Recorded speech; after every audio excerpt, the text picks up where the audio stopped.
Olá, meus companheiros de leitura, tudo bem com vocês?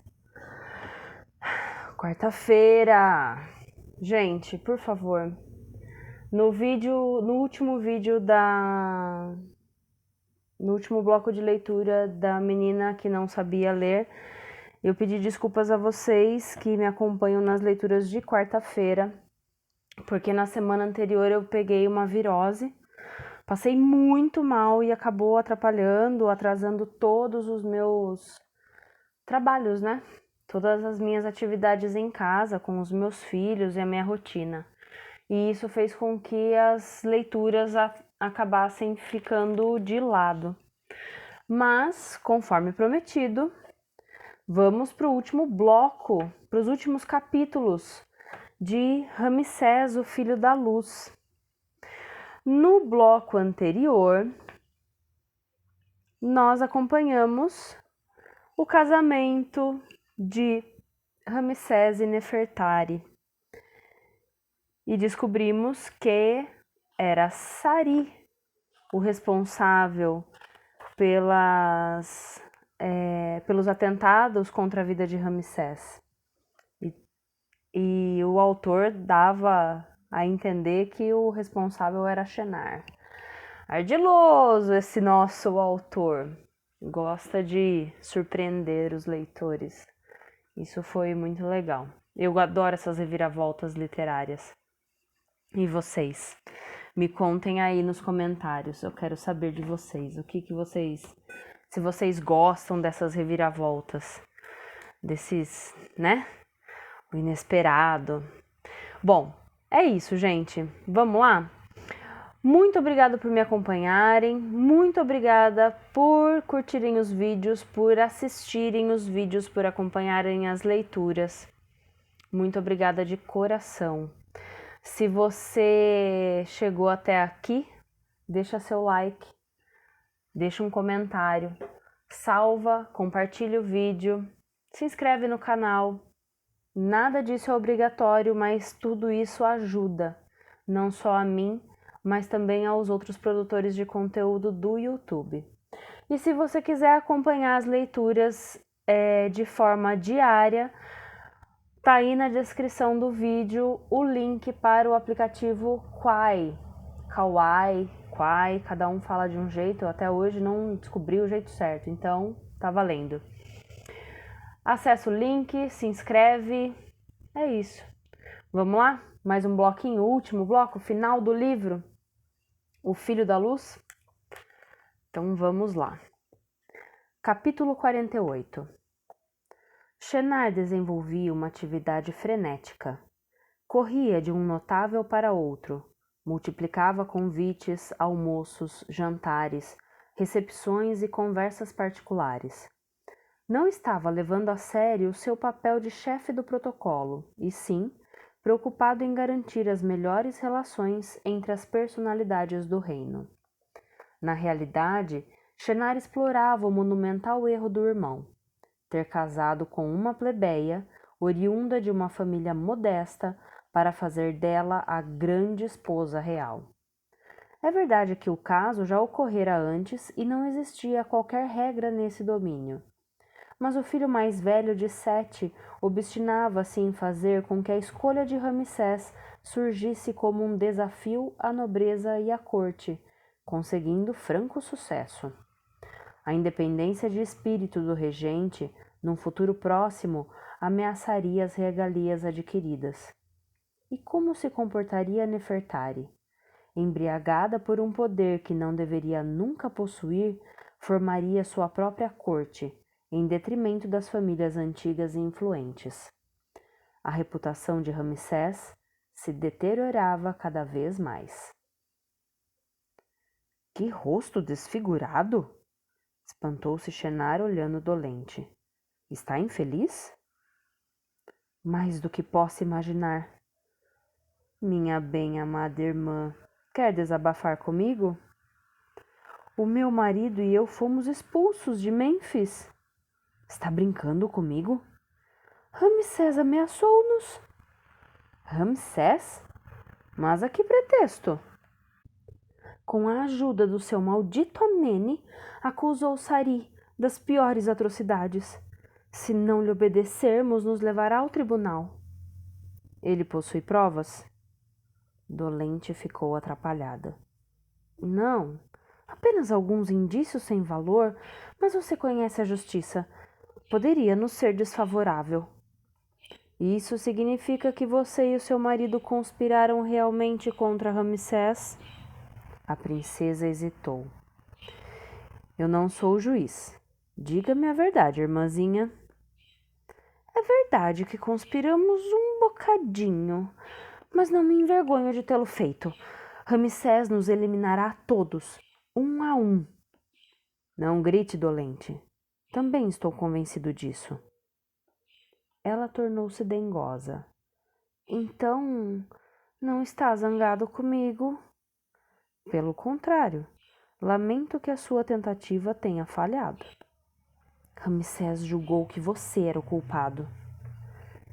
Ele sabe que o desmascararei, mas supõe que perdi o desejo de lutar. Aceita Sari e eu como aliados? Ia propor-lhe isso mesmo. Infelizmente, na província, ficaremos reduzidos à impotência. Não obrigatoriamente. Irá residir numa vila que possuo, perto de Tebas, e estabelecerá contatos com as autoridades civis e religiosas de lá. Diversos dignatários não são favoráveis a Ramsés. É preciso convencê-los de que a sua ascensão não é inevitável. Você é prestativo e bom. O olhar de Shenar tornou-se desconfiado. Essa conspiração que vocês articularam, quem teria se beneficiado com ela? Apenas queríamos afastar Ramsés. Não é verdade. Desejava fazer o seu marido subir ao trono com o argumento de que também é filha do faraó? Bem, se quiser ser minha aliada, esqueça essa fantasia e sirva apenas aos meus interesses. Serei eu o rei do Egito, e nesse dia os que me tiverem sido fiéis serão recompensados. Asha não voltou a partir para a Ásia sem antes ter assistido a uma das brilhantes recepções oferecidas por Shenar. Ali se saboreavam iguarias deliciosas, ouvia-se excelente música, faziam-se confidências e criticava-se o regente e a sua jovem esposa, sem se deixar de tecer elogios a Sete. Ninguém se admirou de ver o filho mais velho do rei conversar com o jovem diplomata a quem os superiores continuavam a tecer louvores. A sua promoção está garantida, revelou Shenar. Em menos de um mês você será chefe dos intérpretes, encarregado dos negócios asiáticos. Na sua idade é uma façanha. Como posso testemunhar a minha gratidão? Continuando a manter-me informado. Esteve presente no casamento de Ramsés? Estive, e juntamente com os seus mais fiéis amigos. Algumas perguntas embaraçosas? Nenhuma. Mantenha então a sua confiança. Sem dúvida nenhuma. Ele o interrogou a respeito da Ásia? Não. Não se atreve a penetrar nos domínios do pai e prefere consagrar-se à sua jovem esposa. Fez progressos? De forma significativa. Diversos pequenos principados estarão dispostos a dar-lhe apoio se você se mostrar generoso. Ouro. Seria bem apreciado. Apenas o faraó pode dispor dele. Não é proibido você fazer fabulosas promessas por meu intermédio, isto é, de forma secreta. Até a sua tomada do poder, a astúcia será uma arma imprescindível. Farei a sua descrição como o único governante capaz de satisfazer os desejos de todos. Quando chegar o momento, escolherá os seus ministros. Para a grande surpresa da corte, Nem Ramsés nem Nefertari modificaram o seu modo de vida. O regente continuou a trabalhar à sombra do pai e a sua esposa a servir Toia. Shenar explicou que aquela atitude aparentemente tão humilde era de uma suprema habilidade. Assim, nem o rei nem a rainha suspeitariam que alimentavam víboras no seu seio. Os elementos da estratégia começavam a encaixar-se para uns e outros. É verdade que não se conseguira a adesão de Moisés, mas haveria de surgir uma ocasião favorável. Uma outra pessoa talvez também viesse para o campo dos seus aliados. Valia a pena tentar a delicada manobra. Por ocasião da inauguração de um grande lago no harém de Mer-Or, onde as donzelas tomariam banho à vontade e apreciariam os prazeres da canoagem, Shenar cumprimentou Izete a Bela, uma das convidadas de honra. A sua gravidez era evidente. Como tem passado? A minha saúde está excelente. Darei à luz um filho que será a honra de Ramsés. Já encontrou Nefertari? É uma mulher maravilhosa. Somos amigas. A sua posição, Ramsés terá 2 esposas. Desde que seja amada por ele, aceito não ser rainha. Essa nobre atitude é comovedora, mas muito pouco confortável. Não pode compreender nem Ramsés nem aqueles e aquelas que o amam. Invejo a sorte do meu irmão, mas duvido da sua felicidade. Dar-lhe um filho que lhe sucederá não é mais belo título de glória? Está indo muito depressa. Ramsés ainda não é faraó.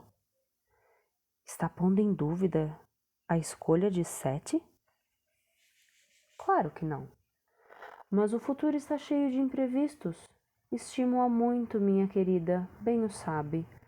Ramsés mostrou-se de uma crueldade indesculpável para com você.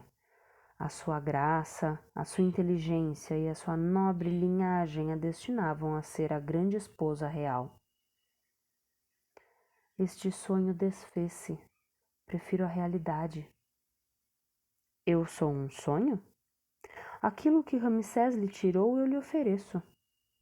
Como se atreve, sabendo que trago em mim um filho dele? Reflita, Izete. Reflita bem. Apesar de discretas manobras de abordagem e de aliciantes propostas feitas por intermediários, Shenar não conseguira subornar nenhum dos médicos pessoais de Sete. Incorruptíveis? Não. Prudentes. Receavam mais Sete do que seu filho mais velho. A saúde do faraó era um segredo de Estado. Quem o traísse ficaria exposto a severo castigo. Já que os terapeutas eram inacessíveis, Shenar mudou de tática.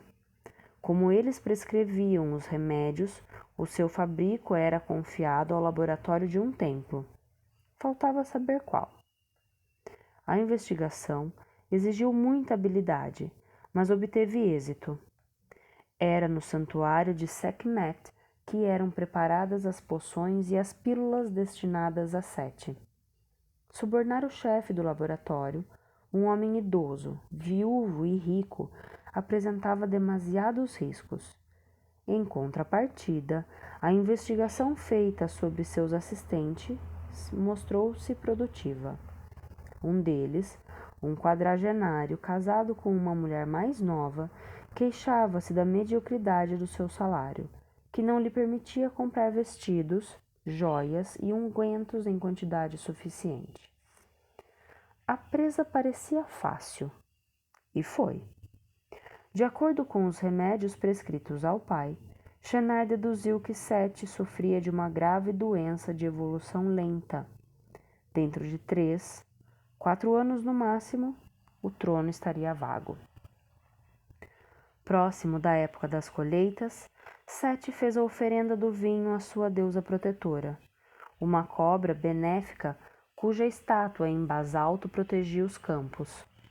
Os camponeses reuniam-se em volta do rei, cuja presença era sentida como uma bênção. O soberano gostava de encontrar-se com aquelas pessoas simples que preferia a maior parte dos cortesãos. Terminada a cerimônia, prestaram homenagem à deusa da abundância, ao deus dos cereais e ao faraó que, por si só, lhes permitia manifestarem-se. Ramsés tomou consciência da profunda popularidade do pai. Os notáveis receavam-no, o povo amava-o. Sete e Ramsés sentaram-se num palmar perto de um poço. Uma mulher trouxe-lhes uva, tâmaras e cerveja fresca. O regente teve a sensação de que o rei repousava durante alguns instantes longe da corte e dos assuntos de estado. Enquanto fechava os olhos, o rosto banhava-se por uma doce claridade. Quando reinar, Ramsés, perscrute a alma dos homens. Procure dignitários de caráter firme e reto, capazes de formular um julgamento imparcial sem traírem o seu juramento de obediência. Nomeie-os para o lugar certo e faça com que respeitem a regra sagrada de Maat. Seja impiedoso com os corruptos e com os corruptores. Reine durante muito tempo, meu pai. Ainda não festejamos o seu jubileu. Seriam necessários 30 anos no trono do Egito. Não chegarei até lá. Mas o Senhor é tão sólido como um bloco de granito? Não, Ramsés. A pedra é eterna. O nome do faraó atravessará os tempos, mas o meu corpo mortal desaparecerá. E esse momento aproxima-se. O regente sentiu uma violenta dor dentro do peito. O país precisa muito do senhor. Você venceu muitas provas e amadureceu depressa, mas está apenas no início da sua existência. Lembre-se, ao longo dos anos, do olhar do touro selvagem. Que ele lhe inspire e lhe dê força de que vai necessitar. Ao seu lado é tudo tão simples. Por que não haveria o destino de lhe conceder muitos anos de reinado? O essencial é você se preparar. Acredita que a corte me aceitará?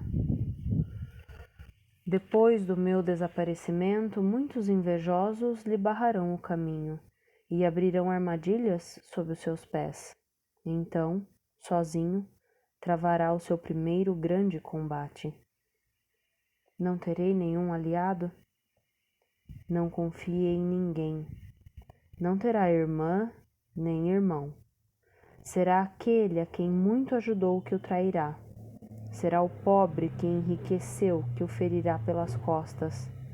Será aquele a quem estendeu a mão que fomentará a rebelião contra você. Desconfie dos seus subordinados e dos que lhe estão próximos. Não conte senão com você mesmo. No dia da desgraça, ninguém o ajudará. Fim do capítulo 48. Capítulo 49. Isete a Bela, que estava instalada no Palácio Real de Tebas, deu à luz um soberbo menino a quem foi posto o nome de Ká.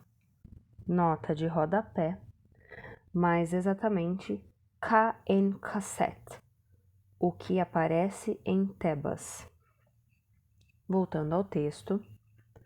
Depois de ter recebido a visita de Ramsés, a jovem mãe confiou a criança a uma ama e recebeu os cuidados necessários a fim de que o seu corpo magnífico não fosse afetado pelas consequências do parto.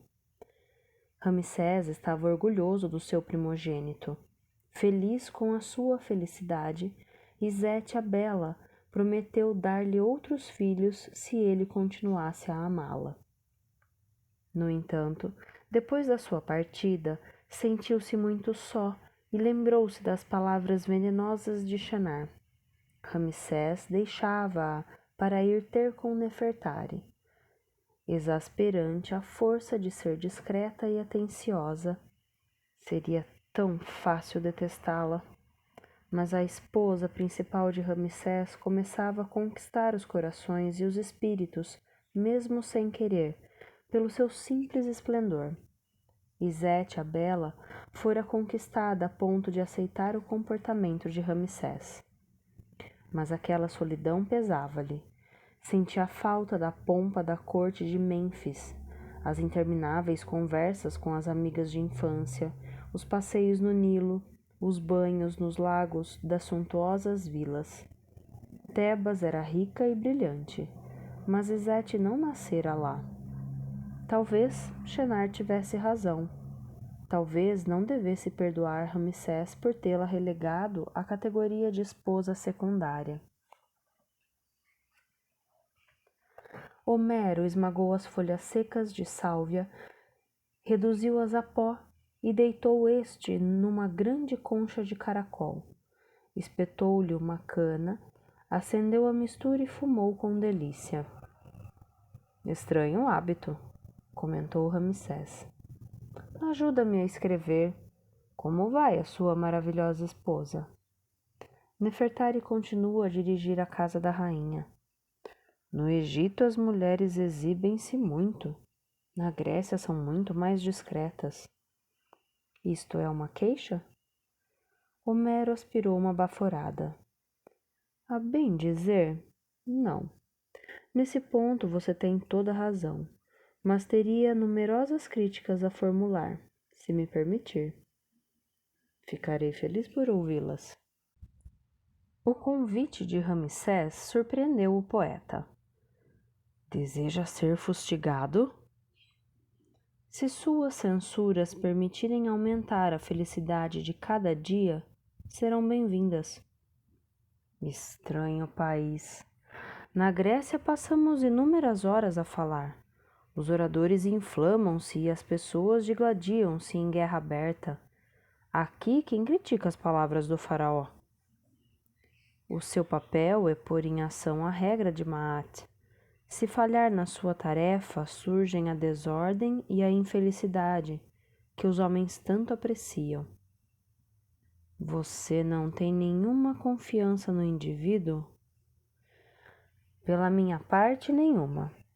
Abandone-o a si mesmo e será o reinado da traição e da covardia. Endireitar o pau torcido, eis a exigência permanente dos sábios. Homero aspirou uma nova baforada. Na minha Ilíada intervém um adivinho que conheci bem. Conhecia o presente, o passado e o futuro. No presente sinto uma certa serenidade, pois o seu pai é digno dos sábios que você evoca. Mas no futuro... Será você também adivinho? Qual o poeta que não é? Escute esses versos do meu primeiro canto. Dos cumes do Olimpo, Apolo desceu, irritado, com o arco ao ombro e o carcaz bem fechado. Está cheio de cólera, e nas costas, quando salta, as flechas entrechocam-se. Semelhante à noite, avança e atira sobre os homens. Inúmeras fogueiras foram acesas para queimar os cadáveres.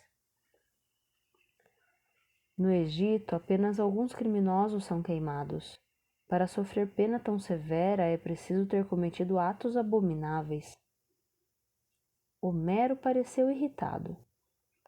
O Egito está em paz. Por quanto tempo? Tive um sonho, príncipe Ramsés, e vi inúmeras flechas saírem das nuvens e trespassarem o corpo de jovens. A guerra aproxima-se, príncipe, uma guerra que não poderá evitar. Sari e sua esposa dolente cumpriram zelosamente a tarefa que lhes fora confiada por Shenar. Depois de terem discutido a questão, a filha do rei e o marido tinham decidido obedecer-lhe e tornar-se seus fiéis servidores. Não só se vingariam de Ramsés, como ocupariam uma posição eminente no coração de Shenar. Aliados na conquista, assim continuariam na vitória. Dolente não teve qualquer dificuldade em fazer-se aceitar nas melhores famílias tebanas encantadas por acolher uma personalidade de tão elevada linhagem. A filha de Sete justificou a sua estada no sul pelo desejo de conhecer melhor aquela maravilhosa província, saborear os encantos do campo e aproximar-se do imenso templo de Amon de Karnak, onde contava fazer vários retiros na companhia do marido. No decurso das recepções e dos encontros privados, Dolente foi destilando confidências a propósito de Ramsés. Quem melhor do que ela poderia conhecer os seus segredos? Sete era um grande rei, um soberano irrepreensível. Ramsés seria um tirano. A boa sociedade tebana nunca mais teria qualquer importância nas questões de Estado. O templo de Amon receberia menos subsídios, e plebeus como Amene ocupariam o lugar dos nobres. De detalhe em detalhe, ia compondo um retrato repulsivo e estabelecia laços cada vez mais apertados entre os oponentes de Ramsés. Por seu lado, Sari desempenhou o papel de homem piedoso. Ele, que dirigira a ilustre instituição do CAP, aceitou um modesto lugar de professor numa das escolas de escribas de Karnak e integrou-se numa equipe de ritualistas encarregados de enfeitar os altares de flores. A sua humildade foi muito apreciada. Membros influentes da hierarquia religiosa sentiram prazer em conversar com ele e convidaram-no para sua mesa. À semelhança da esposa, Sari espalhou seu fel. Quando foi convidado a visitar o grande canteiro de obras onde trabalhava Moisés, Sari felicitou seu antigo aluno pela obra realizada. Nenhuma sala de colunas se igualaria à de Karnak, cujas dimensões estavam à altura dos deuses. Moisés havia engordado. Barbudo, com o rosto queimado pelo sol, meditava à sombra de um gigantesco capitel. Como estou contente por revê-lo, mais um dos meus alunos cujo sucesso é esplendoroso. Não fale tão apressadamente. Enquanto a última coluna não tiver sido erigida, não me sentirei tranquilo. Ninguém poupa elogios à sua capacidade de trabalho. Limito-me a verificar o trabalho dos outros. Suas virtudes são muito importantes, Moisés, e felicito-me por isso. Está de passagem em Tebas? Não.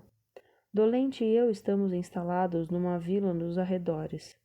Ensino numa escola de Karnak. Isso assemelha-se muito a uma despromoção. Assim é. Qual a causa? Deseja saber a verdade? Como quiser. Não é fácil de dizer.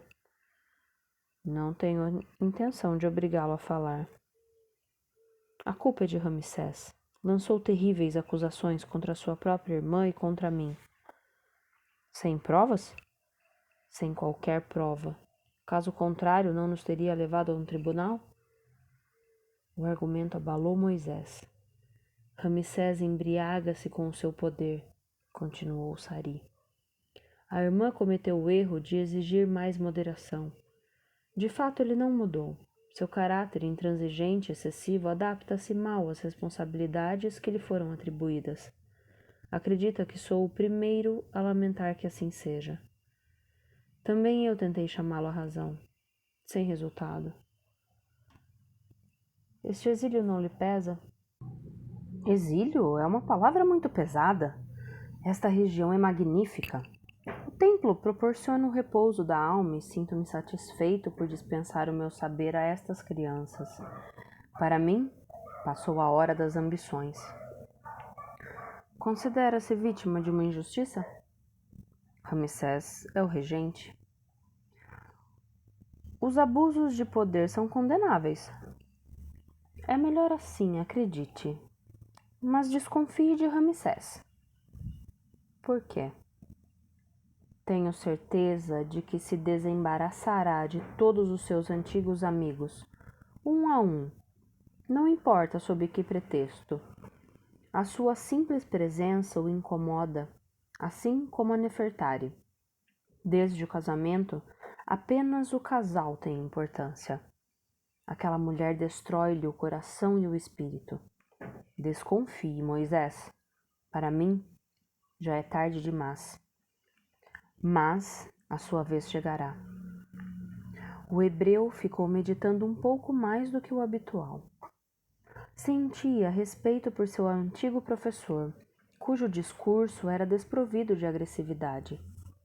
Estaria Ramsés enveredando por mau caminho? O leão e o cão amarelo tinham aceitado Nefertari. Com exceção de Ramsés, apenas ela podia acariciar a fera sem se arriscar a uma arranhadela ou dentada. De 10 em 10 dias, o jovem casal e os seus animais tiravam um dia de repouso e vagueavam pelo campo. O matador corria ao lado do carro. Vigilante aninhava-se aos pés do seu dono. Almoçavam à beira de um bosque, admiravam o vôo dos ibis e dos pelicanos. Cumprimentavam os camponeses encantados com a beleza de Nefertari. A jovem sabia adaptar-se à linguagem de cada um e encontrar as palavras certas. Por diversas vezes interveio de forma discreta para melhorar as condições de vida de um camponês afetado pela velhice ou pela doença. Tanto em frente de Touia como de uma serva, Nefertari permanecia sempre a mesma, atenta e calma. Possuía tudo aquilo que faltava a Ramsés: a paciência, a contenção e a doçura. Cada um dos seus atos trazia o selo de uma rainha. Ele soubera, desde o primeiro instante, que ela seria insubstituível. Crescia neles um amor muito diferente do que o regente sentia por Izete a Bela. Tal como ela, Nefertari sabia abandonar-se ao prazer e gozar a paixão do seu marido e amante. Mas, mesmo quando da união dos seus corpos, uma outra luz brilhava no seu olhar. Nefertari, ao contrário de Izete a Bela, partilhava os mais secretos pensamentos de Ramsés. Quando veio o inverno do 12º ano do reinado de seu pai, Ramsés pediu-lhe autorização para levar Nefertari a Abido, para fazê-la viver os mistérios de Ísis e Osíris. O casal real, o regente e a esposa partiram juntos para a cidade santa onde Nefertari fora iniciada. No dia seguinte ao da cerimônia, a rainha Touia deu-lhe uma pulseira de ouro que ela usaria a partir daquele momento durante a celebração dos rituais, como assistente da grande esposa real. A jovem comoveu-se até as lágrimas. Contrariamente ao que receara, o seu caminho não a afastara do templo. Não gosto disso, queixou-se Amene. Conhecendo o caráter mal-humorado do seu secretário particular, Ramsés por vezes ouvia-o sem prestar muita atenção. Não gosto mesmo nada disso, repetiu ele. Entregaram-lhe os papiros de má qualidade?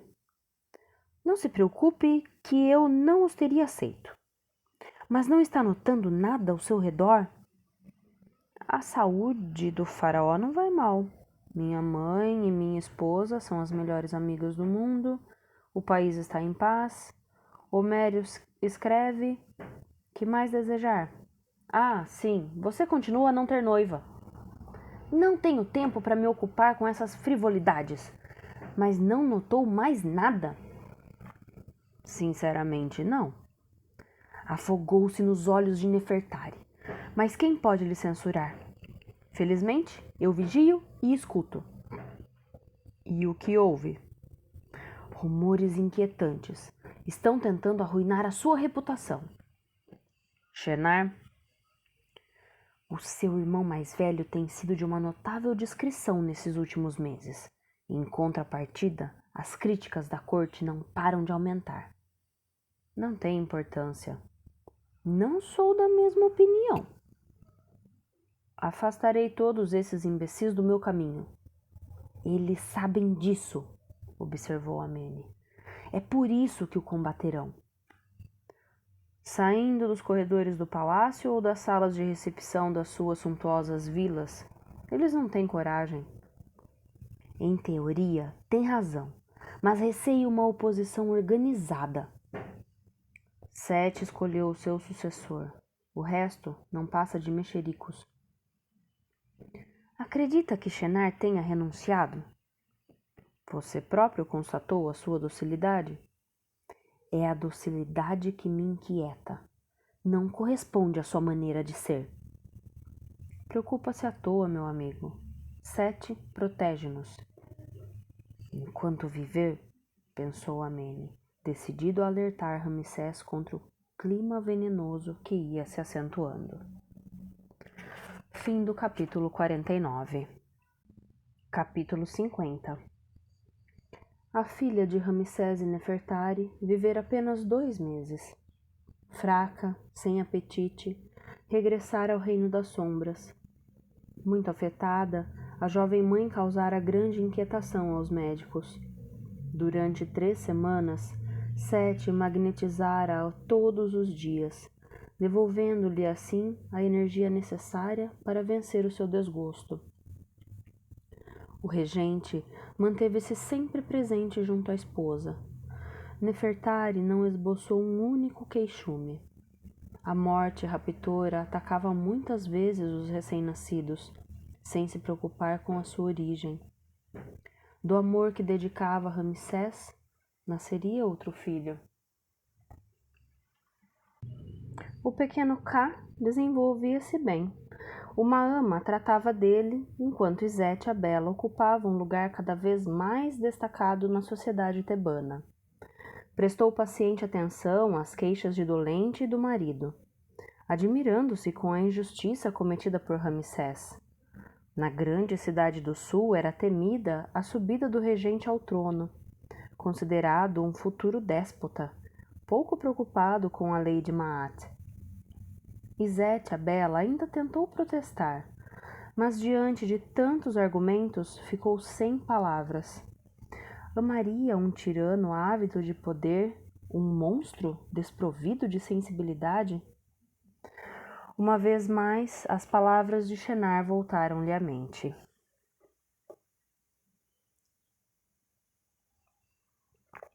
Sete não concedia repouso a si próprio. Logo que surgia uma brecha na ocupação do tempo, chamava Ramsés. No jardim do palácio, pai e filho conversavam. Sete, que não tinha qualquer gosto pela escrita, legava seus ensinamentos pela fala. Outros reis haviam redigido máximas a fim de prepararem o seu sucessor para reinar. Ele preferia transmiti-las pela velha boca ao jovem ouvido. Este saber não lhe bastará, preveniu-o, mas equivale ao escudo e à espada de um soldado. Permitir-lhe-á defender-se e atacar. Durante os períodos de paz e felicidade, cada um as atribuirá a si próprio. Quando o conflito e a infelicidade surgirem, você será o único culpado. Se cometer um erro, não acuse ninguém senão a si mesmo e retifique-o. É este o justo exercício do poder, uma permanente retificação do pensamento e da ação. Chegou a hora de lhe confiar uma missão no decurso da qual você me representará. Essa revelação não agradou muito a Ramsés. De boa vontade, ficaria ouvindo o pai durante longos anos. Uma pequena aldeia núbia protesta contra a administração do vice-rei. Os relatórios que me chegaram às mãos são pouco esclarecedores.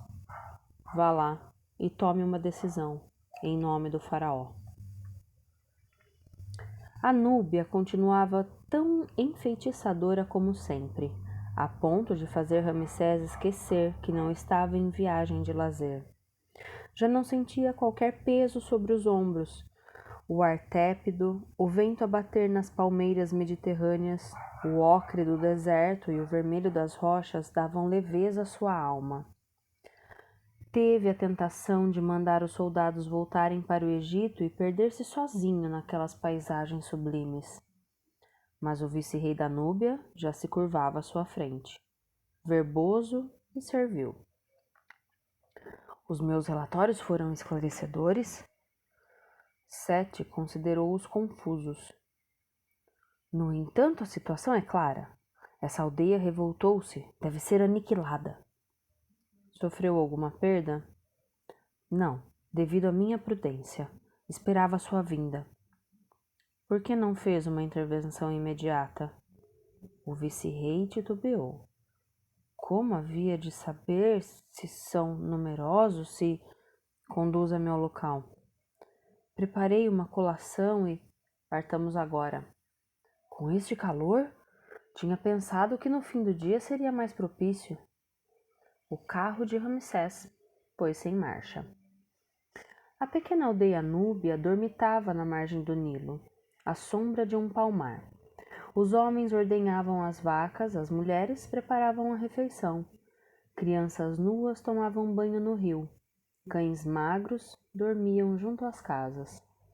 Os soldados egípcios tinham se espalhado pelas colinas em redor. Sua superioridade numérica parecia esmagadora. Onde estão os revoltosos? Perguntou Ramsés ao vice-rei. São essas pessoas. Não confie no seu aspecto pacífico. Os batedores foram unânimes. Não havia qualquer guerreiro núbio escondido nos arredores. O chefe desta aldeia contestou a minha autoridade, afirmou o vice-rei. A resposta deve ser fulminante. Caso contrário, o motim se espalhará para outras tribos. Vamos apanhá-lo de surpresa e exterminá-los. Isso servirá de exemplo para todos os núbios. Uma mulher acabava de ver os soldados egípcios. Gritou. As crianças saíram da água e correram para as cabanas, juntando-se às mães. Os homens muniram-se de arcos, de flechas e de lanças e agruparam-se no centro da aldeia. Veja! Exclamou o vice-rei. Não tinha razão? O chefe avançou. Tinha um ar orgulhoso, com duas longas plumas de avestruz espetadas nos cabelos encarapinhados e um baudrier vermelho sobre o peito. Na mão direita, empunhava um pique de 2 metros, enfeitado com fitas. É melhor dar a ordem de ataque, preveniu o vice-rei. Os nossos arqueiros deviam pregá-lo no chão. Sou eu quem dá as ordens, recordou Ramsés. Que ninguém faça o mínimo gesto agressivo. Mas o que pensa fazer? Ramsés tirou o capacete, a couraça e as grevas. Colocou a espada e o punhal no chão e desceu a encosta rochosa. Majestade! Berrou o vice-rei. Volte, ele vai matá-lo! O regente avançou com passos medidos, fixando o núbio. O homem, com cerca de 60 anos, era magro, quase ossudo. Quando brandiu a lança, Ramsés pensou que correra um risco mal calculado, mas seria um chefe de tribo núbia mais perigoso do que um touro selvagem? Quem é você? Ramsés, filho de Sete e regente do Egito.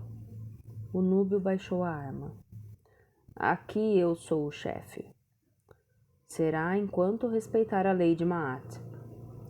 Foi o vice-rei, nosso protetor, quem a traiu. É uma grave acusação.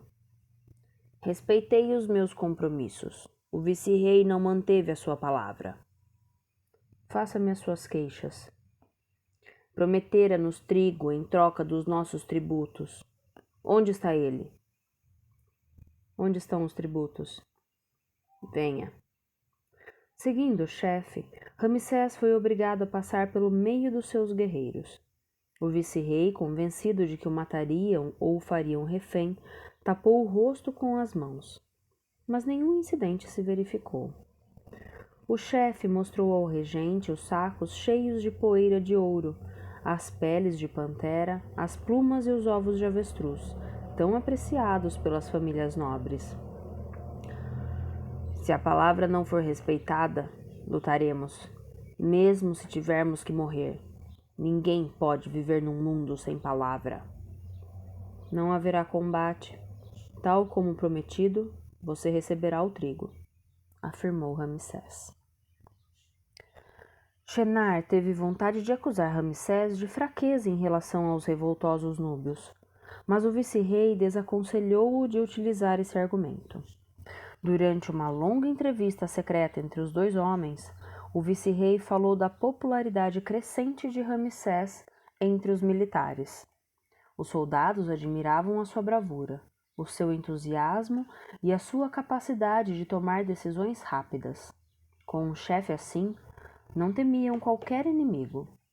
Acusar Ramsés de covardia seria o mesmo que Shenar condenar-se.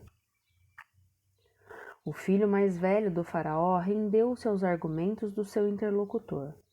Não controlar o exército seria certamente uma desvantagem, mas este acabaria por obedecer às ordens do novo senhor das duas terras. No Egito, a força brutal não bastava para governar. A concordância da corte e dos grandes sacerdotes, em contrapartida, não podia faltar. Ramsés surgia cada vez mais como um guerreiro intrépido e perigoso. Enquanto Sete detivesse as rédeas, o jovem não tomaria iniciativas. Mas depois, no desejo de se bater com um inimigo, não se meteria em loucas aventuras em que o Egito teria tudo a perder? Como sublinhou Shenar, o próprio Sete preferira estabelecer uma trégua com os hititas em vez de se lançar ao ataque do seu território e da sua famosa fortaleza de Kadesh. Ramsés teria a mesma sabedoria? Os notáveis detestavam a guerra. Vivendo no seio do conforto e da calma, desconfiavam dos generais exaltados. O país não tinha necessidade de um herói capaz de desencadear grandes batalhas e pôr o Oriente Próximo a ferro e fogo. De acordo com os relatórios dos embaixadores e dos mensageiros encarregados de missões no estrangeiro, os hititas tinham optado pela via da paz e renunciado a conquistar o Egito. Dessa forma, um soberano como Ramsés tornava-se inútil, mesmo prejudicial. Se se obstinasse nas suas atitudes de conquistador, não seria necessário eliminá-lo? As teses de Shenar foram abrindo caminho aos espíritos mais compassivos. Consideraram-no ponderado e realista. Os fatos não lhe davam razão? Por ocasião de uma viagem ao Delta, em que convenceu 2 governadores de província a apoiarem-no depois da morte de Sete, recebeu Acha na luxuosa cabina do seu barco. Seu cozinheiro preparara uma refeição requintada e o despenseiro escolhera um vinho branco com um frutado excelente. Como sempre, o jovem diplomata mantinha a elegância um tanto altiva. A vivacidade do seu olhar era por vezes perturbadora, mas a maciez da sua voz e a sua calma imperturbável serenavam os espíritos. Se lhe permanecesse fiel, depois de ter traído Ramsés, Shenar faria dele um excelente ministro dos negócios estrangeiros. Acha comeu com as pontas dos dedos e bebeu com a borda dos lábios. O almoço não está agradando? Desculpe, mas estou preocupado. Aborrecimentos pessoais? Não. Estão lhe criando problemas? Pelo contrário. Ramsés. É Ramsés. Descobriu a nossa aliança. Acalme-se. O nosso segredo mantém-se inviolável. Então qual é o motivo da sua preocupação? Os hititas. Os relatórios que chegam à corte são bastante tranquilizadores. Suas tendências belicosas desapareceram. Com efeito, esta é a versão oficial. O que lhe censure, então? A sua ingenuidade? A menos que os meus superiores não pretendam tranquilizar Sete e não o incomodem com previsões pessimistas. Há indícios precisos? Os hititas não são estúpidos nem idiotas. Visto que o confronto armado não lhes foi favorável, utilizam a astúcia.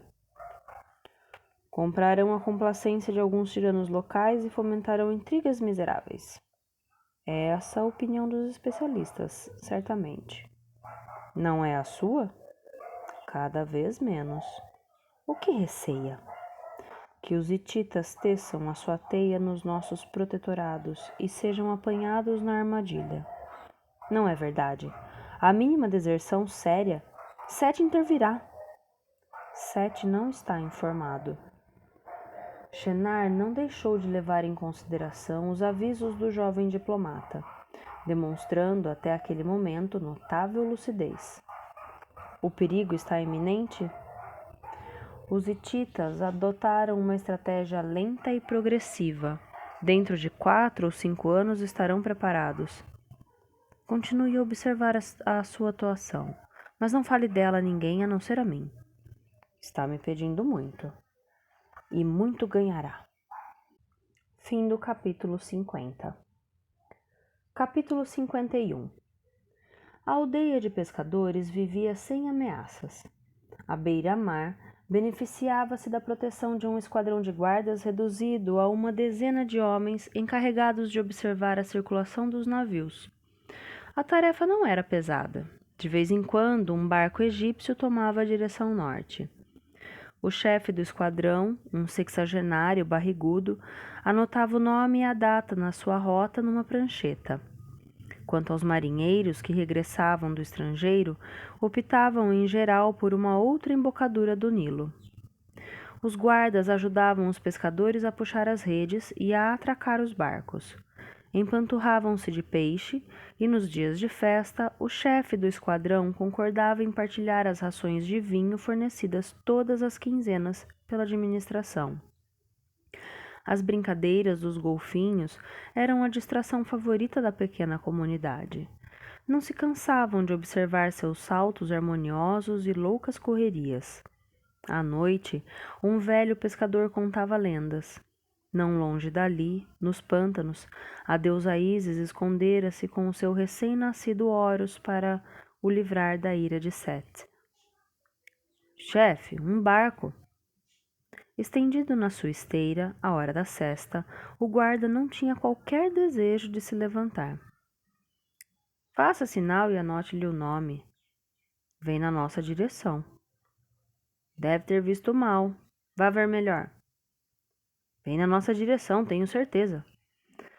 O chefe levantou-se, intrigado. Não era o dia do vinho, e o consumo de cerveja doce não podia provocar uma alucinação assim. Da praia, distinguia-se nitidamente um barco de bom tamanho que se dirigia diretamente para a aldeia. Não é egípcio. Nenhum barco grego encostava ali. As ordens eram formais. Repelir o intruso e ordenar-lhe que se dirigisse para o oeste, onde a marinha do faraó se encarregaria dele. Preparem-se, ordenou o chefe aos seus homens, que já não sabiam mais manejar a lança, a espada, o arco ou o escudo.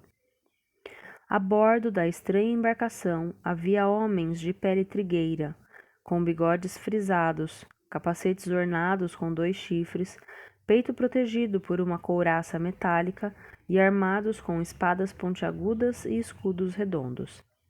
À proa, um gigante. Era tão aterrador que os guardas egípcios recuaram.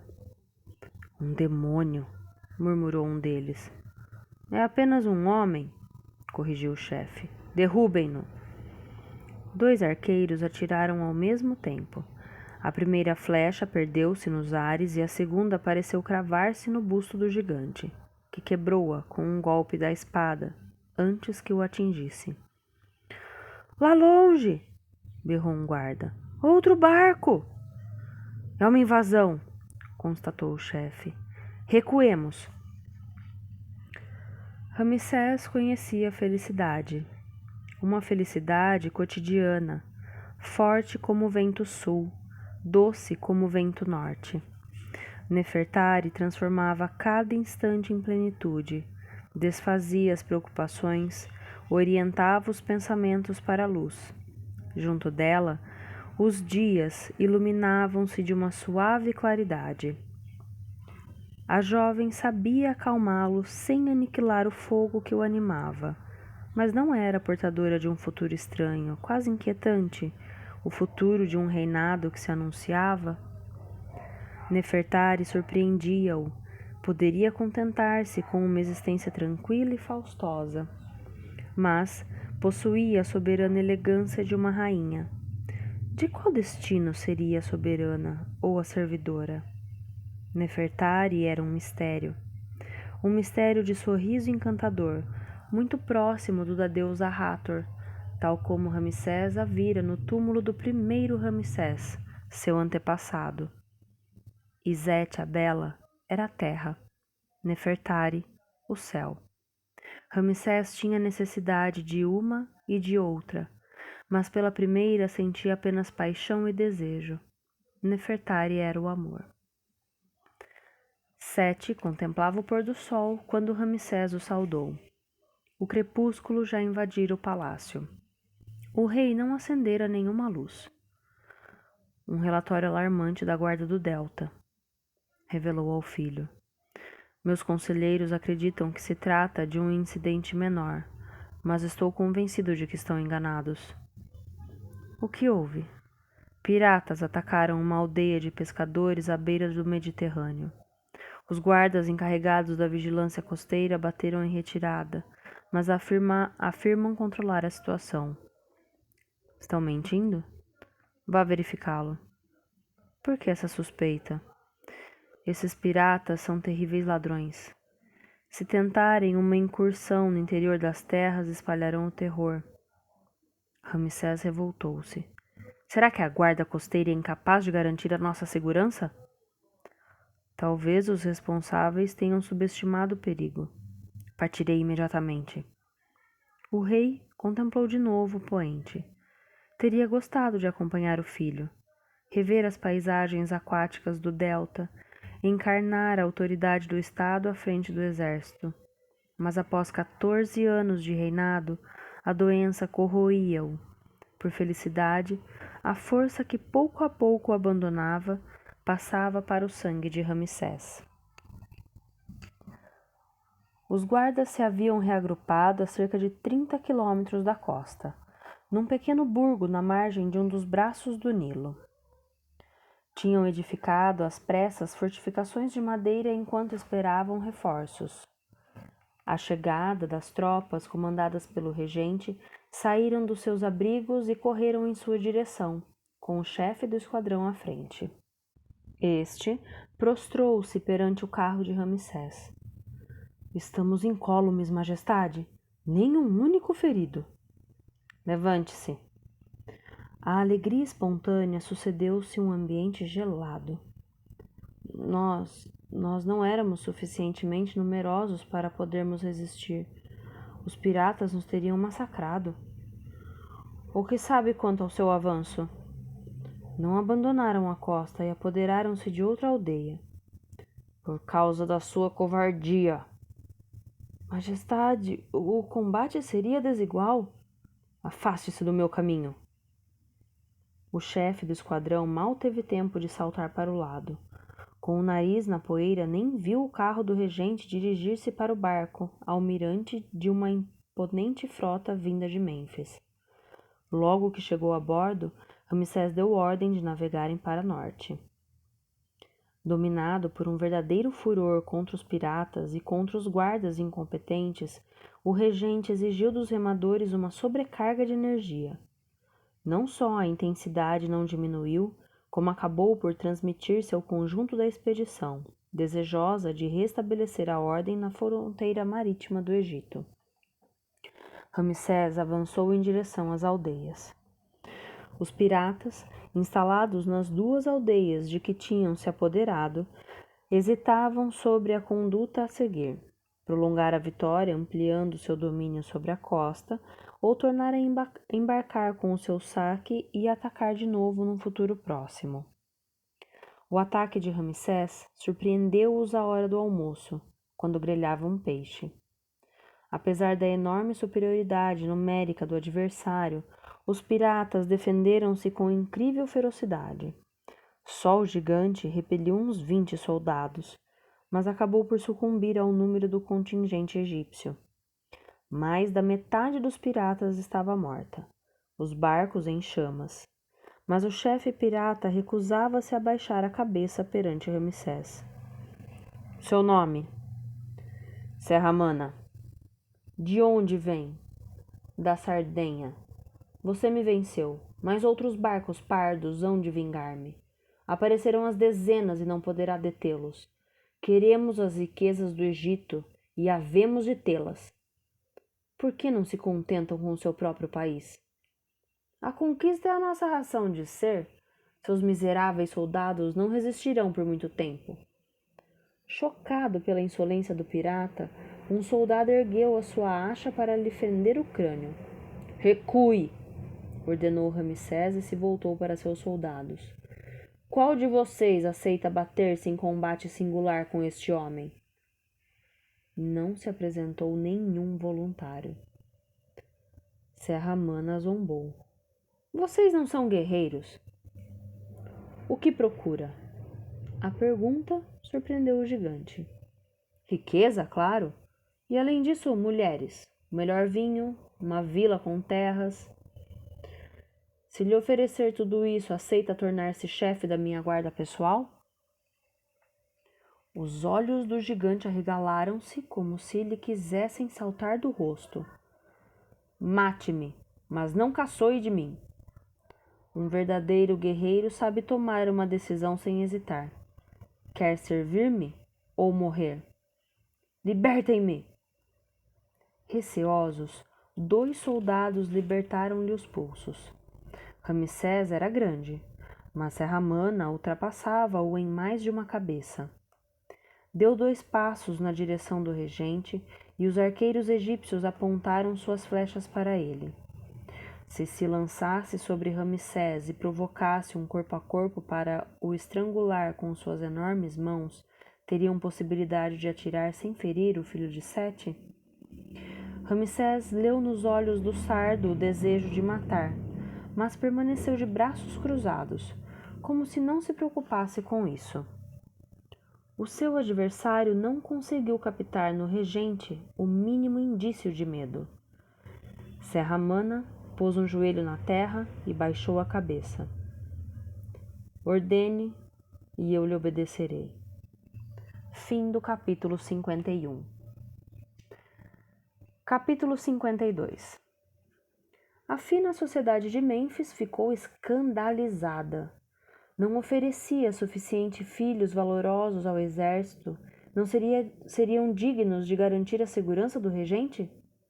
Ver semelhante bárbaro à frente da sua guarda pessoal era um insulto para a nobreza, mesmo se, na opinião geral, a presença de Serra-Mana, que mantivera a sua indumentária sarda, fosse imediatamente dissuasiva. É verdade que os outros piratas, acusados de pilhagem, tinham sido enviados para as minas, onde cumpririam a sua pena. Mas não ocupava o seu chefe atualmente uma posição invejável? Se atacasse Ramsés pelas costas, ninguém lamentaria o regente. Shenar felicitou-se por esse novo passo em falso.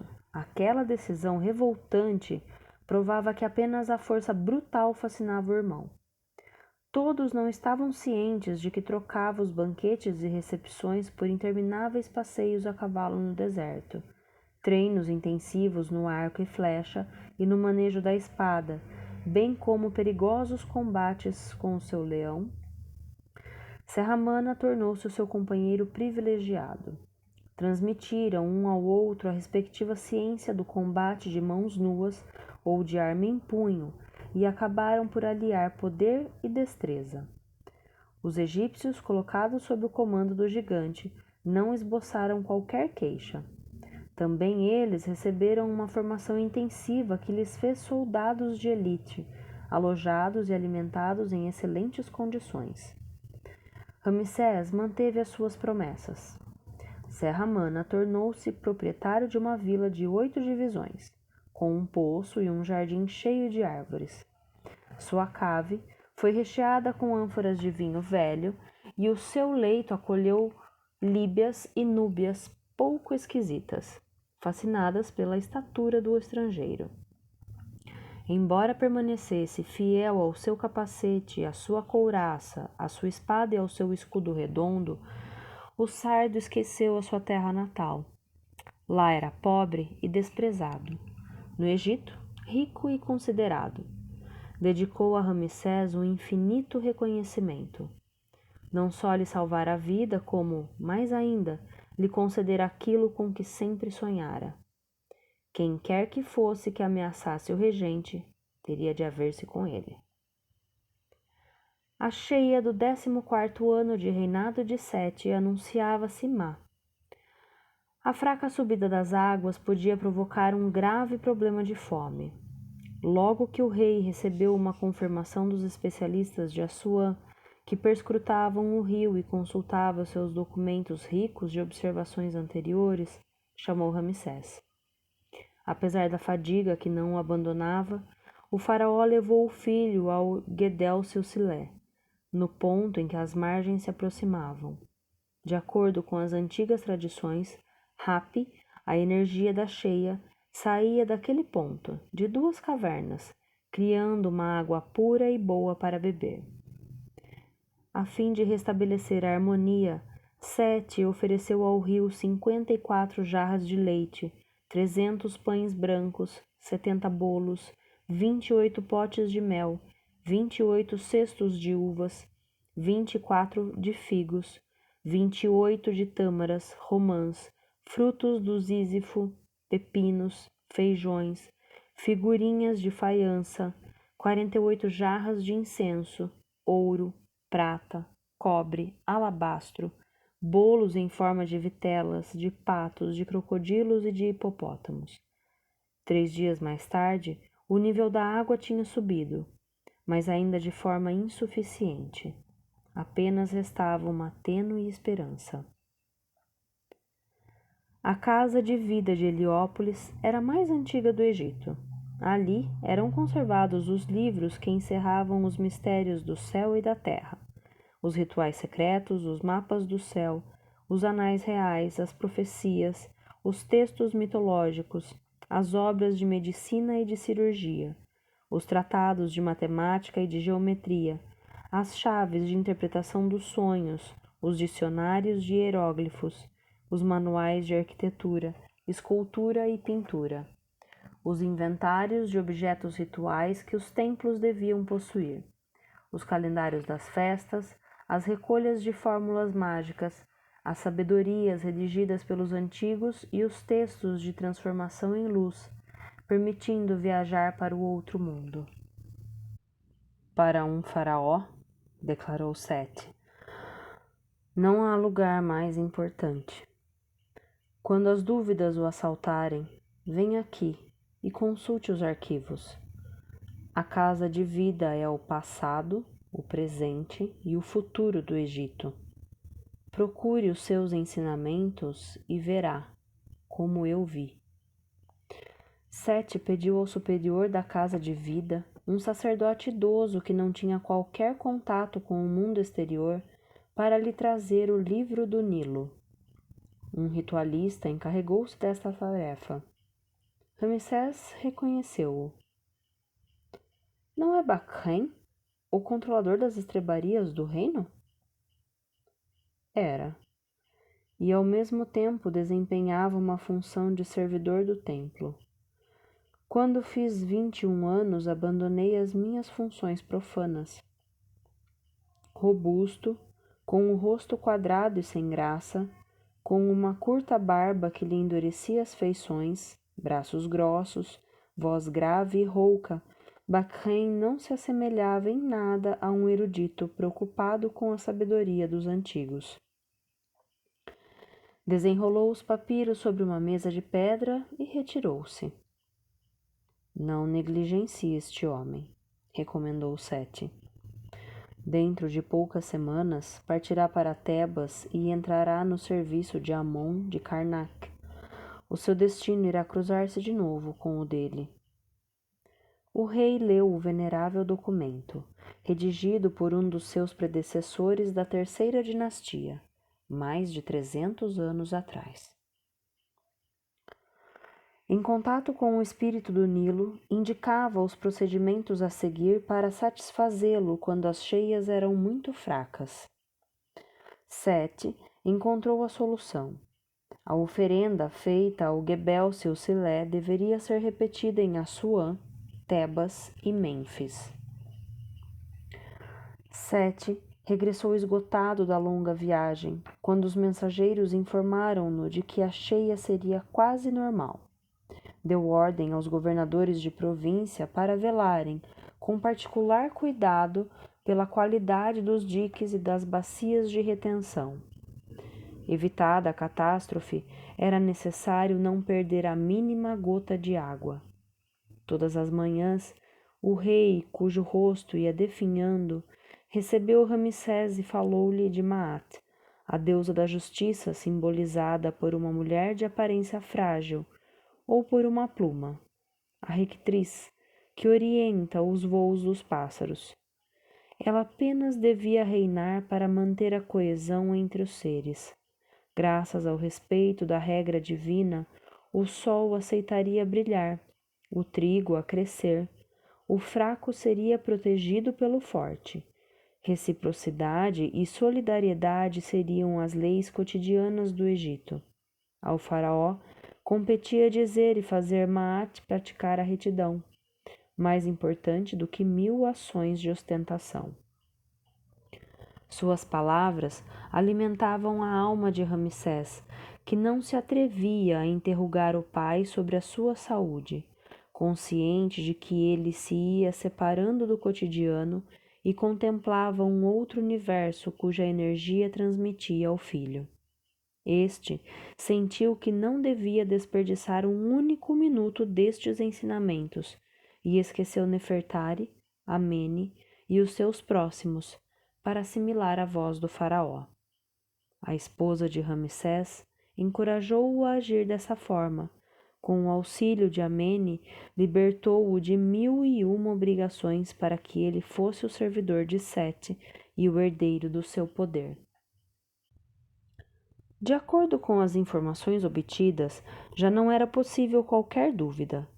A doença de Sete estava assumindo proporções inquietantes. Shenar, com lágrimas nos olhos, espalhou a terrível notícia na corte e fê-la transmitir ao grande sacerdote de Amon e aos governadores de província.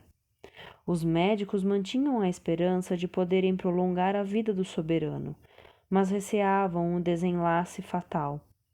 A esse drama aliar-se-ia uma catástrofe, ou seja, a coroação de Ramsés. Aqueles que desejavam evitar que tal se verificasse e apoiavam Shenar deviam estar atentos. É evidente que este tentaria convencer o irmão de que era incapaz de assumir a função suprema. Mas seria ouvida a voz da razão? Se a salvaguarda do país assim o exigisse, talvez fosse necessário recorrer a outros métodos, aparentemente condenáveis, mas que seriam o único meio de impedir um exaltado pela guerra de arruinar o Egito. O discurso moderado e realista de Shenar foi bem acolhido. Todos desejavam que o reinado de Sete se prolongasse ainda por longo tempo, mas preparavam-se para o pior. Os soldados gregos de Menelau, transformados em comerciantes, limparam as armas, sob a ordens do seu rei. Formariam uma milícia tão mais eficaz que ninguém esperaria um golpe de força da parte de pacatos estrangeiros bem integrados na população. Com a proximidade da insurreição, o soberano da Lacedemônia tinha pressa de as coisas se precipitarem. Manejaria a sua espada pesada, rasgaria ventres e peitos, cortaria membros e abriria cabeças com o mesmo entusiasmo que nos campos de batalha de Troia.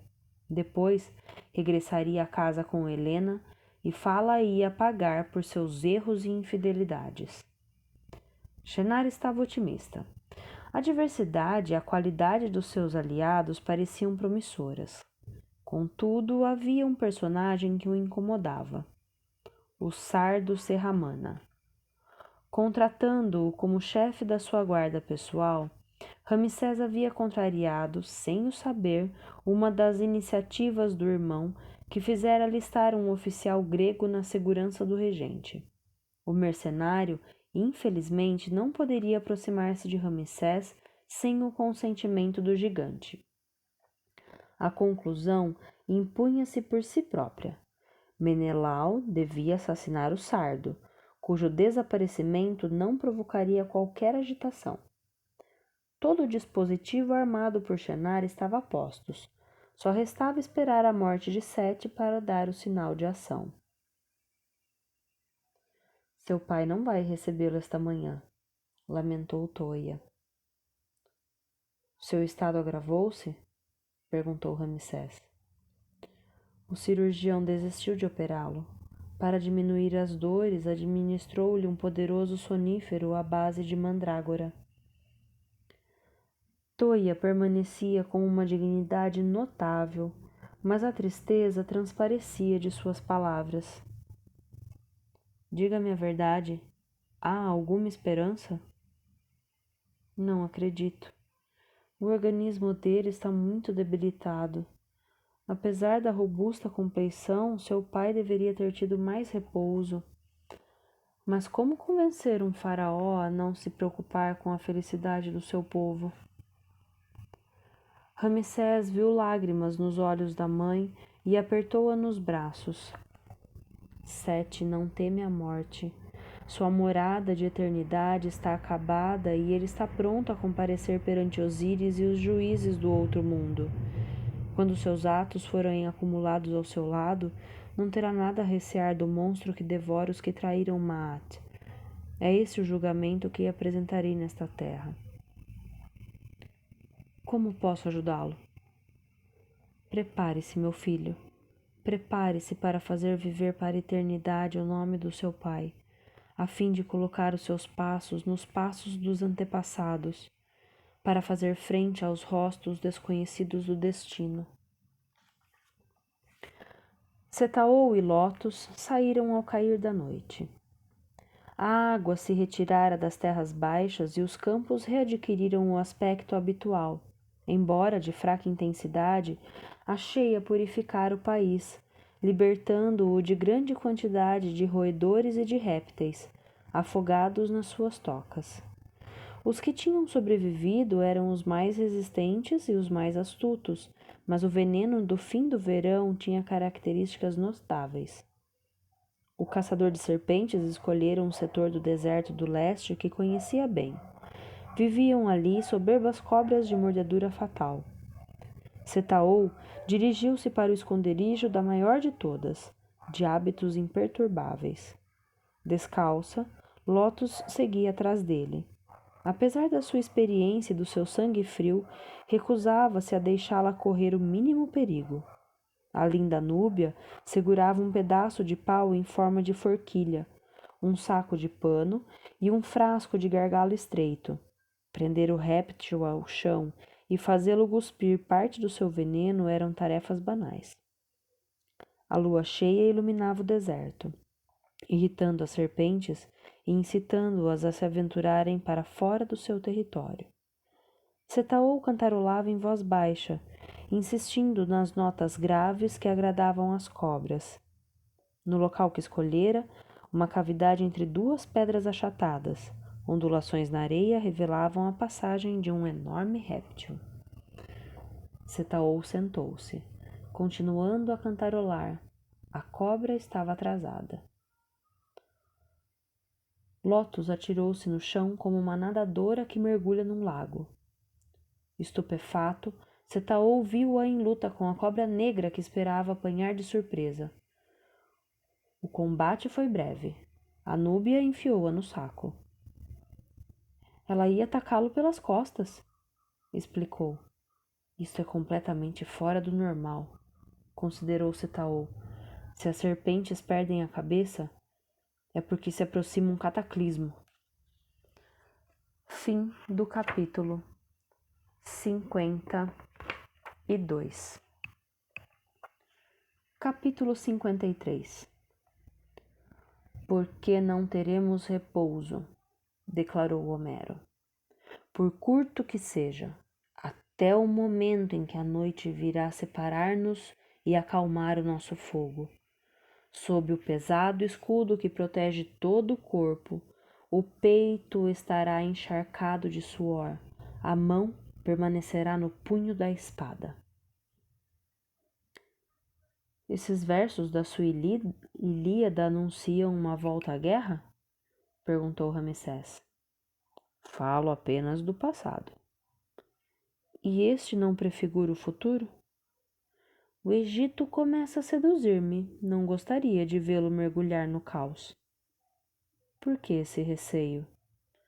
Mantenho-me atento aos meus compatriotas. A sua recente citação me inquieta. Seria capaz de jurar que o sangue lhes ferve nas veias como em frente das muralhas de Troia. Sabe de mais alguma coisa? Sou apenas um poeta e a minha vista está cada vez pior. Helena agradeceu à rainha Toia ter-lhe concedido uma visita no momento em que atravessava período tão doloroso. No rosto da grande esposa real, cuidadosamente maquilado, não havia qualquer sinal de sofrimento. Não sei como. As palavras são inúteis, Helena. O meu desgosto é sincero e supliquei aos deuses que o rei se cure, que eles lhe agradeçam. Também eu invoco o invisível. Estou inquieta, tão inquieta. O que receia? Menelau está alegre, muito alegre, que ele que geralmente é tão carrancudo parece triunfante. Isto quer dizer que está convencido de que em breve me levará para a Grécia. Mesmo que Sete desapareça, estará protegida. Receio que não, majestade. Menelau é meu hóspede, não terá qualquer poder de decisão. Quero permanecer aqui, neste palácio, majestade.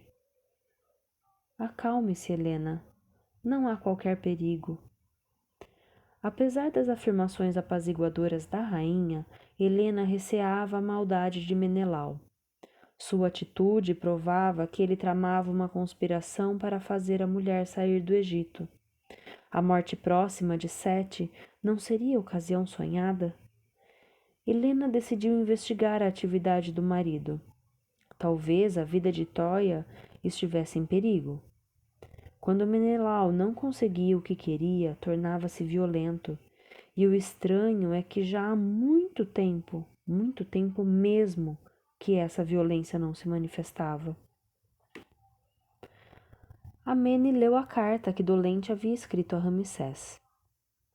Meu irmão bem-amado, o meu marido e eu estamos preocupados com a sua saúde e mais ainda com a do nosso venerado pai, o faraó Sete. Correm boatos de que está gravemente doente. Não chegou ainda o tempo do perdão? O meu lugar é em Mênfis. Confiante na sua bondade, estou convencida de que esquecerá a falta do meu marido e lhe permitirá, a meu lado, testemunhar o seu afeto a Sete e a Toia. Nestes momentos dolorosos, daremos uns aos outros o conforto de que necessitamos. O essencial não será restituir uma família unida, sem sermos escravos do passado. Confiantes na sua clemência, Sari e eu esperamos impacientemente a sua resposta. Releia lentamente, exigiu o regente. Amene obedeceu nervoso. Resmungou. Nem sequer lhe responderia. Apanhe um papiro novo. Vamos ceder? Dolente é minha irmã, Amene. O meu desaparecimento não a teria feito chorar, mas eu não pertenço à família real. Está muito amargo. A clemência nem sempre é boa conselheira. A sua irmã e o marido só pensarão em traí-lo. Escreva, Amene. Meu pulso está doendo. Não quer você mesmo enviar o perdão à sua irmã? Peço-lhe que escreva. Zangado, Amene agarrou o cálamo. O texto será curto. Não pensem em regressar a Mênfis sob pena de terem de comparecer perante o tribunal do vizir, e permaneçam afastados do faraó. O cálamo de Amene voou alegremente para o papiro.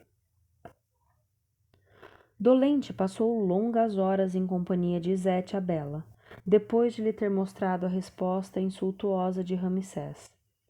A intransigência do regente, a sua violência, a secura do seu coração não pressagiavam um futuro sombrio para a segunda esposa e para o filho? Era forçoso admitir que Shenar tivera razão ao analisar os defeitos do irmão. Apenas o poder absoluto lhe interessava. E isso apenas faria com que espalhasse destruição e infelicidade. Apesar do afeto que lhe dedicara, Izete não tinha outra hipótese senão iniciar uma luta sem quartel contra Ramsés.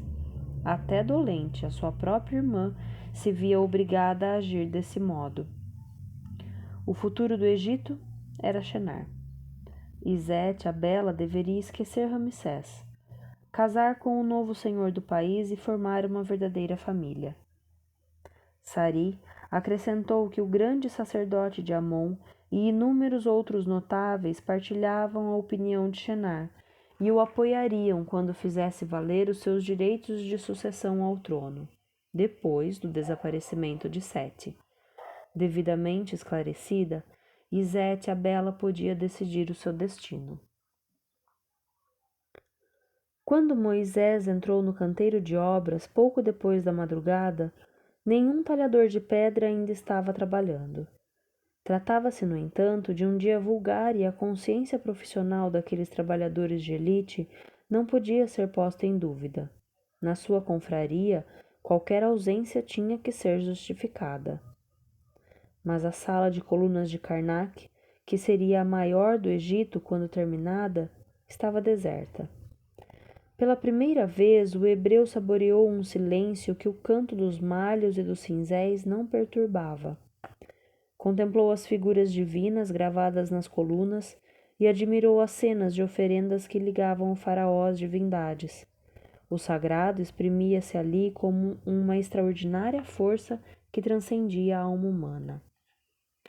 Moisés permaneceu sozinho durante um bom tempo, como se possuísse aquele local mágico onde amanhã habitariam as forças da criação necessárias à sobrevivência do Egito. Mas seriam a melhor expressão do divino? Por fim, descobriu um contramestre que viera buscar as suas ferramentas, esquecidas junto a uma coluna. Por que foi interrompido o trabalho? Não lhe avisaram? Estou voltando da pedreira do Gebel Silsilé. O chefe do canteiro de obras anunciou-nos hoje de manhã a interrupção da obra. Por quê? O faraó devia dar-nos pessoalmente o plano completo do canteiro de obras, mas está retido em Mênfis. Quando vier a Tebas, poderemos continuar. Aquela explicação não satisfez Moisés. A não ser uma grave doença, que motivo poderia ter impedido Sete de vir a Tebas para tratar de obra tão importante? O desaparecimento de Sete. Quem pensaria nisso? Ramsés devia estar desesperado. Moisés tomaria o primeiro barco que partisse para Mênfis. Aproxime-se, Ramsés. Sete estava deitado no seu leito de madeira dourada, colocado perto da janela pela qual penetrava o sol poente que lhe iluminava o rosto, cuja serenidade espantou o filho. A esperança renascia. Sete tinha força novamente para receber Ramsés. Os estigmas do sofrimento esbatiam-se. Não travava uma batalha contra a morte? O faraó é a imagem do Criador que se criou a ele próprio, declarou Sete. Atue para que Maat ocupe o seu justo lugar. Realize atos benéficos para os deuses, Ramsés. Seja o pastor do seu povo. Dê a vida aos seres humanos, grandes e pequenos. Mantenha-se vigilante tanto de noite como de dia. Procure toda a ocasião para agir com utilidade. Este é o seu papel, meu pai, e haverá de cumpri-lo ainda durante muito tempo. Vi a minha morte. Está próxima. Seu rosto é o da deusa do ocidente, jovem e sorridente. Não é uma derrota, Ramsés, mas uma viagem na imensidão do universo para a qual me preparei e para a qual você deverá preparar-se desde o primeiro dia do seu reinado. Fique, eu lhe suplico.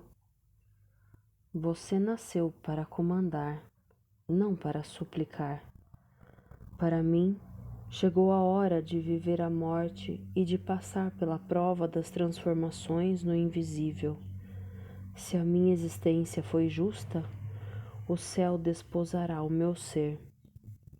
O Egito necessita de você. Desde o tempo dos deuses, o Egito é a filha única da luz e o filho do Egito está sentado num trono de luz. Compete-lhe suceder-me, Ramsés, continuar a minha obra e ir mais além. Você, cujo nome é Filho da Luz. Tenho tantas perguntas a lhe fazer, tantos ensinamentos a descobrir. Eu lhe preparei o primeiro encontro com o touro selvagem, porque ninguém conhece o instante em que o destino desfere os seus golpes decisivos. Você, no entanto, deverá descobrir os seus segredos, porque terá que guiar todo um povo. Não estou ainda pronta. Nunca ninguém está. Quando seu antepassado, o primeiro Ramsés, abandonou esta terra para voar em direção ao sol, eu estava tão angustiado e perdido como você pode estar hoje. Quem deseja reinar é um insensato ou um incapaz. Apenas a mão do Criador, Ra, se apodera de um homem para fazer dele um ser de sacrifício. Como Faraó, será o primeiro servidor do seu povo, um servidor que nunca mais terá direito ao repouso e às alegrias serenas dos outros homens. Estará só, não desesperadamente só como alguém que esteja perdido, mas como o capitão de um navio que deve escolher a rota, procurando compreender a verdade das forças misteriosas que o rodeiam. Ame o Egito mais do que a você mesmo, e o caminho se abrirá. O ouro do poente iluminou o rosto sereno de Sete. Do corpo do faraó emanava uma estranha claridade, como se ele próprio fosse uma fonte de luz. O seu caminho será semeado de ciladas, preveniu o rei, e precisará enfrentar terríveis inimigos, porque a humanidade prefere o mal à harmonia. Mas a força da vitória existirá no seu coração se souber torná-lo grande.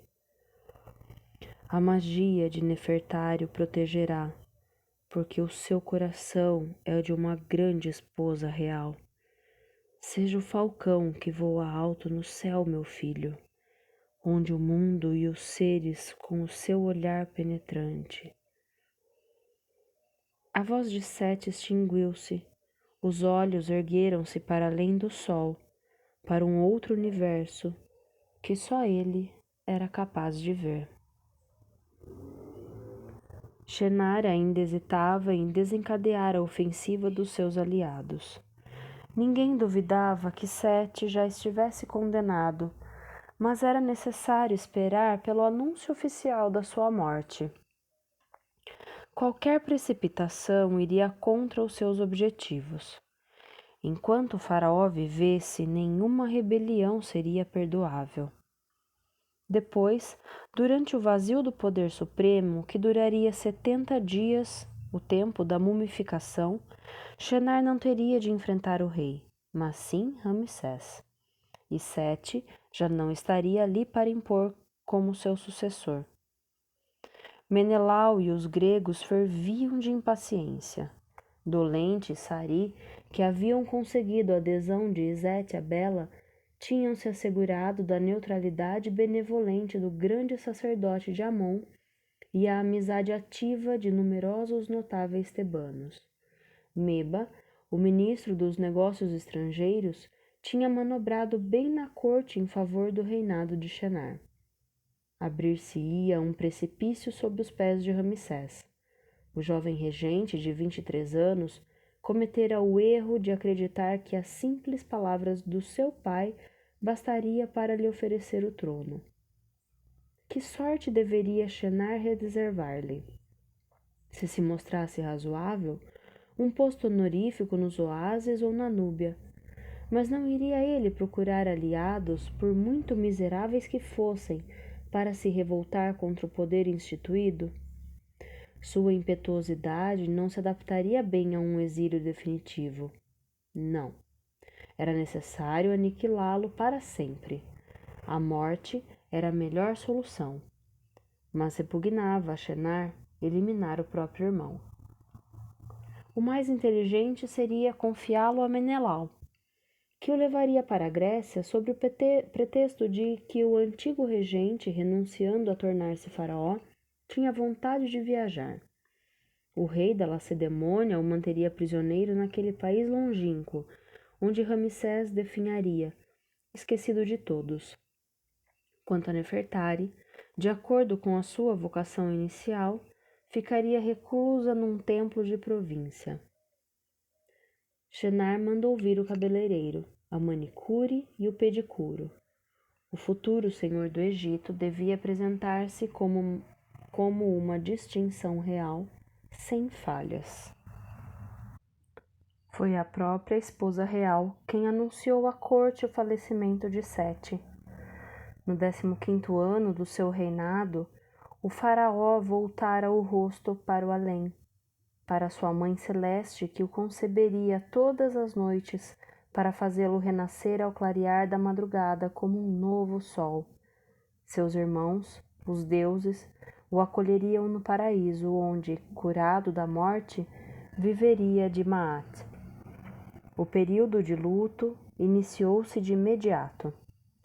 Os templos foram fechados e a atividade ritual interrompida, com exceção dos cânticos fúnebres de manhã e à noite. Durante 70 dias, os homens não se barbeariam, as mulheres soltariam os cabelos e ninguém consumiria carne ou vinho. Os gabinetes dos escribas permaneceriam vazios e a administração estaria inativa. Com o faraó morto e o trono vazio, o Egito entrava no desconhecido. Cada um receava esse período de todos os perigos, durante o qual Maat podia afastar-se para sempre. Apesar da presença da rainha e do regente, o poder supremo estava vago. Atraídas por essa situação, as potências das trevas manifestar-se-iam de 1001 maneiras, a fim de privar o Egito do sopro vital e capturá-lo no seu regaço. O exército foi posto em estado de alerta nas fronteiras. A notícia da morte de Sete espalhar-se-ia rapidamente no estrangeiro e provocaria cobiças. Os hititas e outros povos guerreiros atacariam as franjas do delta ou preparariam uma invasão em massa, com a qual sonhava igualmente os piratas e os beduínos. Sete, apenas com a sua estatura, reduzia-os à impotência. Uma vez desaparecido, Saberia o Egito defender-se? No próprio dia da morte, o cadáver de Sete foi transportado para a sala de purificação, na margem oeste do Nilo. A grande esposa real presidiu o tribunal, reunido para julgar o rei morto. Ela própria, os filhos, o vizir, os membros do conselho dos sábios, os principais dignitários, os servidores da sua casa declararam, depois de terem prestado juramento e de se comprometerem a dizer a verdade, que Sete tinha sido um rei justo e que não tinham qualquer queixa a apresentar contra ele. Os vivos tinham dado seu veredito. A alma de Sete podia ir ao encontro do passador, atravessar o rio do outro mundo e navegar para a margem das estrelas. Era ainda necessário transformar o seu corpo mortal em Osíris e mumificá-lo segundo os rituais reais. Logo que os mumificadores tivessem procedido à extração das vísceras e à desidratação da carne graças ao natrão e à exposição ao sol, os ritualistas envolveriam o rei morto em faixas e Sete partiria para o Vale dos Reis, onde tinha sido aberta sua morada de eternidade. Amene, Setaol e Moisés estavam inquietos. Ramsés fechava-se no silêncio. Depois de ter agradecido aos amigos a sua presença, isolara-se nos seus aposentos. Apenas Nefertari conseguia trocar algumas palavras com ele, sem, no entanto, arrancá-lo do seu desespero. Amene estava muito mais angustiado do que Shenar, que depois de ter manifestado seu desgosto com a necessária ostentação, desenvolvia uma surpreendente atividade, fazendo contatos com os responsáveis pelos diversos ministérios e tomando a seu cargo a administração do país. Perante o vizir, tinha insistido no seu desinteresse e preocupação em preservar a prosperidade do reino, apesar do período de luto. Touia deveria censurar o filho mais velho, mas a rainha não abandonava o marido.